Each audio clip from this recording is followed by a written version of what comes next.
With the much anticipated Death Stranding finally releasing in November, many people were left wondering if Hideo Kojima had released another masterpiece after his controversial departure from Konami. Initial response has been mixed to the strange new genre that Hideo has introduced in Death Stranding, but we ignored the general public's opinion to get a look at the game for ourselves. Hello everyone and welcome back to the channel. Today we're going to be talking about the much anticipated and controversial game Death Stranding. Hideo Kojima has finally re-entered the gaming world with his PS4 exclusive. Now, initially it did receive some backlash from fans, saying that it was not what they expected and that it was generally just a lackluster game. And today I'm happy enough to say that I disagree with those claims. And over the last month, I've been devoting nearly all my spare time to playing Death Stranding. Now, they are correct that the gameplay is not the strongest, that the game is too long. It is way too long for what it for some of the segments that you don't get much out of it. Like it took me 30 hours to get through the game, and that was, I wouldn't say speed running, but going pretty fast and ignoring any kind of standard orders they're called, which are basically just side quests. I ignored those completely, and I mainly focused on the main campaign.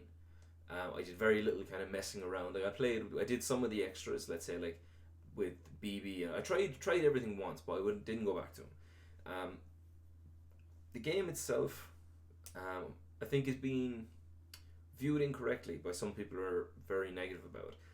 The game is not supposed to be some action-packed explosion kind of thing. The game, once you finish it, you will realize that the game it's about Hideo's journey since he left Konami. He felt so alone. He felt lost, kind of like the main character at the start of the game and the society that the game is set in.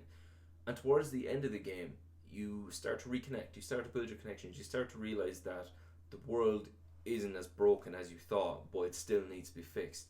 Which is kind of like Hideo. He felt alone and lost. He said this himself in an interview. He felt alone and lost, but then he realized he had so many people around him, just like Guillermo del Toro, that stuck with him after Silent Hills went down the drain, and he came with him to show him his support in this game. And actually, a shout out to Guillermo del Toro in this game because he plays a very significant side character in it. And again, him and the rest of the cast actually are really, really good in this game, and they really kind of drag you in. So whereas the gameplay might let you down, these characters, when they do show up and all, they do get you invested and all into their stories. They're all unique.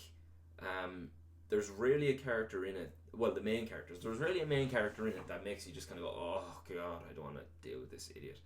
But every character has something to offer, and you want to hear how their stories progress and how they help you. And it's hard to explain because I don't want to give too much away, because anything is a spoiler in a Hideo Kojima game. Every single thing.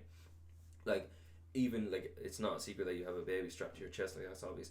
But, like, even the connection you form with that child, like, it's a simple tool for you in the game. Like, that's all it is. It's not a child. It's not viewed as a baby. It's not viewed as a living thing. It's just a tool. But the connection you form with that tool over the game is amazing. Like, if it was in a film, the film would definitely be up for, like, an Oscar or something like that. But if I was to rate Death Stranding out of 10, I would probably give it about 7.5, just because the gameplay lacks slightly. Like, the game tries to remove as much negative aspects to society as it can, and to try to highlight the positives. So it doesn't really let you like go all out attack on people. You can, but you get penalized for it, and sometimes you get game over if you were to kill someone out in the real world. So it kind of, like, there was very little you could do to actually keep gamers from. I'll give you an example.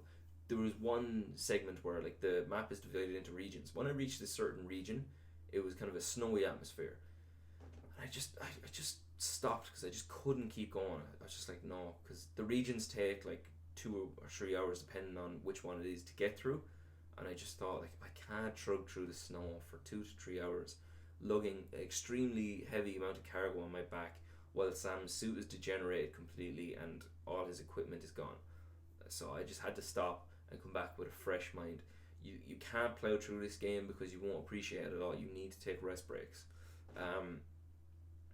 There's another thing as well, is that people weren't expecting such emphasis on like cargo and maintaining what you have, and extreme resource management, even though it doesn't look like it. You need to anticipate things that you don't know are even coming. Like, uh, excuse me, you might need to fabricate a ladder to get up a certain slope in a certain amount of time, and you might not have brought one.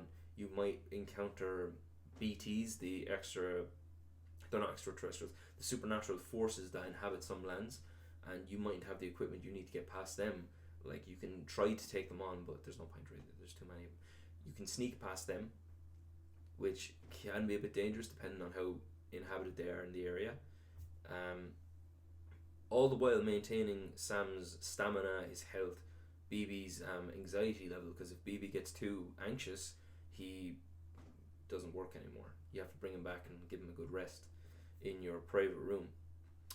A main criticism I have of the game is that while the map is gorgeous looking, there isn't much variety in a lot of areas. I know the terrain might change, but when you run to bases, etc., they're all the exact same, which I wouldn't. I would have preferred a more kind of individualized societies within this America.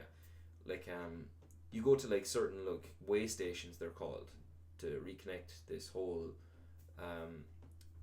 new America that they're trying to build. But like while you're running there, there's no towns you go through. There's no cities. It's all mountain ranges and all big, hellacious places. And I could have done with a bit more to see along the way. I don't know how hard that is as a games developer, but I would have liked to seen a bit more. Like when the game dropped you in like different environments. Like there's one city in particular that's really cool looking. That's actually towards the end of the game called Edge Knot City. Like it's different from what you've seen, and it was real fresh. And just before I entered the city, I was just about to put down the controller and say, "No, I've kind of had enough now for today. I need to recharge." But then when I saw this new environment, like my brain just kind of went, "Ah, yeah, look, it gave me a it just refreshed me, and I kept going." And I got a good bit further until I realised that I still had a good stretch to go, and I had to just call it quits for the day. But yeah, that's probably my biggest problem, was that while you are trekking long distances in between your deliveries, it's basically Post Simulator. Don't try to overcomplicate it. It is Postman Simulator. But that's okay as long as you're not going in expecting it to be all guns ablazes and all. The game focuses on mainly mental health. People are really underestimating that. Mental health and the impact of technology on society today. The game focuses on that all the technology went down, and that they were basically screwed without it, and that they had forgotten basic human history and all that kind of stuff. And yeah, geez, I'm actually getting burnt out talking about it, because there's so much that happens in the game that you just can't say on camera, because you just ruin everything. Like I know, like Mads Mikkelsen is in the game. You can't talk about him because it was so shrouded in mystery before the game. You don't even know what he's doing. There's the masked man known as, I suppose I could say this, Higgs, played with Troy Baker. You can't talk about him because he's a central plotline. There's like so many characters that are so vital to the story that I don't want to talk about. So it's actually like a landmine trying to avoid discussing this as well. To end this video, I will say that Death Stranding is, I wouldn't even say a game, it's an experience. Once you adjust to, okay, it's going to be a while before the plot develops, you'll be fine. Like, it could be an hour into the game before you are met with some kind of carrot on a stick to keep you going, which can be frustrating for gamers who just want to go in, shoot 'em up, Call of Duty style, where a story develops like that. This is slow and takes its time to develop. And this is going to be a spoiler now, so just beware. The ending of the game, when the game ends, I've felt overcome with satisfaction and proudness of what I had done in this game. It really made me feel like you were the one who actually did it. Like, this is going to be a major spoiler now, so if you don't want to hear this, turn off it right now.